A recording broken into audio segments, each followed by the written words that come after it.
sine moj, završiti fakultet, vidiš kako je vreme došlo, kako ćeš naći siguran i dobar državni posao. To su meni moji roditelji govorili i ja, sledeći primer dva starija brata, pisao sam fakultet, međutim već, pošto sam ozbiljno shvatio fakultet, već na drugoj godini, polovini druge godine fakulteta sam shvatio da ću opet očistiti godinu u junu i da ću provesti leto radeći apsolutno ništa. Meni to nekako nije bilo dovoljno i tada sam odlučio da leto provedem u Americi. Prvi put sam tada dobio onaj osjećaj, ovo će da bude zanimljivo. Kada sam ja u Americi shvatio da ja za jedan dan mogu da zaradim mesečnu platu u Srbiji, mene je to potpuno promenilo. Dobio sam krila kapitalizma, doleteo u Srbiju i dobio neverovatnu želju da osnovim nešto svoje, da otvorim svoju firmu. I to je zaista tako. Kad imate neverovatnu želju, onu beskonačnu želju, ništa ne može da vas zaustavi u tom procesu da ostvarite ono što ste zamislili. I tako sam ja osnovao svoju prvu firmu u domskoj sobi. Ništa nisam znao, svaki početak je težak, tako kažu. Meni ništa nije bilo težak.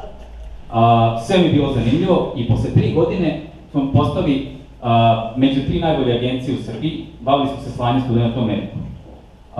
Ono najbitnije što sam tada naučio jeste, odnosno dobio od toga, jeste znanje i samopouzdanje. Posao je išao dobro, međutim, meni to nekako nije bilo dovoljno. Čuo sam razgovor brata i njegovih kolega da hoće da napuste projekat na kojem su radili 2,5 godine. Radili su komplikovan softver za kazina i za slot mašine. Ja to jednostavno nisam mogao da dopustim da 2,5 godine tako padne u vodu. Ulio sam novu energiju, započeli smo brand i osnovali novu firmu. To je bilo potpuno novo, nikad do sada tako nešto nisam radio i dobio sam onaj osjećaj, ovo će da bude zanimljivo. Mi smo počeli da distribuiramo naše proizvode na teritoriji Srbije i okolnih zemalja i posao išao dobro, međutim, meni to nije bilo dovoljno.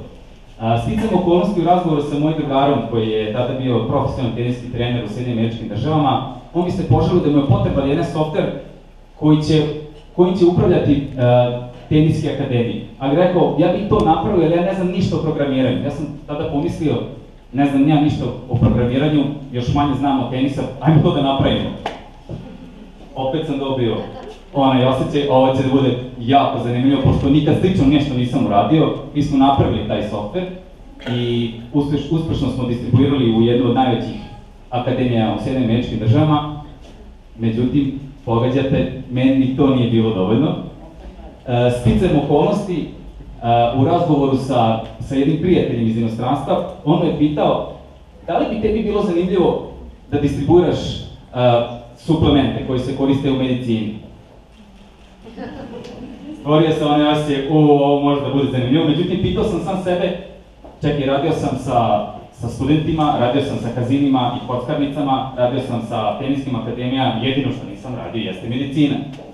I naravno, mnogo smo naučili, sada već 3 godine distribuiramo naše proizvode na teritoriji Srbije i okolnih zemalja. I kada me pitaju koja je to jedna stvar koja deli od nekog ko nije preduzetnik i ko je preduzetnik, da započne tu inicijalnu kapislu, ja bih rekao da je to strah od greške. I delo mislim da je za to odgovor naše obrazovanje. I kada me pitaju šta je to, kakvi su to ljudi, ti preduzetnici, ja mislim da preduzetnici su potpuno normalni i neposredni ljudi, jer za preduzetnike mislim da su ljudi oni koji preduzimaju nešto u životu. Ako preduzimaju nešto u životu, znači da su preduzetnici. Uglavnom me pitaju koji su to motivi da ja pokrećem sve te stvari u životu. Ja bih rekao da imam kombinaciju 3 motiva. Imam onaj osjećaj u stomaku, ovo će da bude zanimljivo.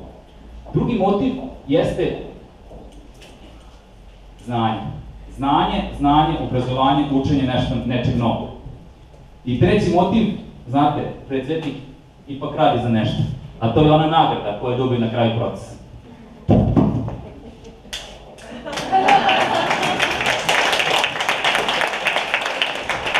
Koja je vaše gorivo? Zašto ustajete uvijek? Da im izvršaju svoju prezentaciju. Hvala vam.